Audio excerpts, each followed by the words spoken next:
So, you've chosen the coin token. This token is related to economy. So now we're going to talk about the 50s economy.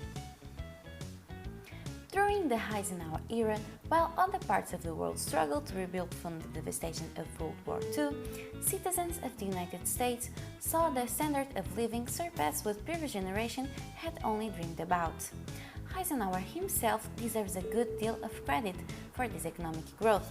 He found the right combination of low taxes, balanced budgets, and public spending that allowed the economy to prosper. The economy also benefited from the steady growth in spending on new homes and new consumer goods as citizens began to buy on credit.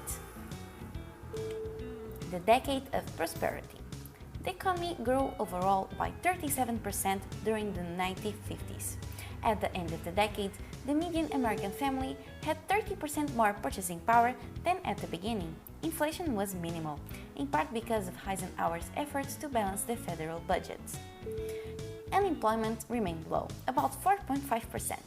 Advances in science and technology improved productivity, while competitors in Europe and Asia were still recovering from World War II. The rise of consumerism. One of the factors that fueled the prosperity of the 1950s was the increase in consumer spending. Americans enjoyed a standard of living that no other country could approach. The adults of the 50s had grown up in general poverty during the Great Depression and then rationing during the World War II.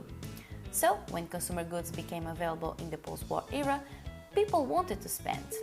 By the 1950s, America made up of just 6% of the world's population, but they consumed 30% of all of the goods and services. America's shift from a production society, which focused on meeting basic needs, to a consumption society, which emphasized consumer wants.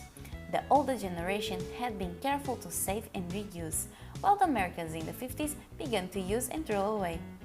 This consumerism was driven by advertising, designed to make people want more things, better things, and newer things. Americans achieved the high standard of living, while economy relied on consumers to drive its growth. A nation in debt. The 50s gave rise to the buy now and pay later mentality. The Federal Housing Administration and the Veterans Administration both offer low-interest loans to allow families to buy new homes. The first credit card, the Dinner Club's card, appeared in 1950, touching off a dramatic growth in borrowing. People borrowed to buy houses, cars, and even swimming pools.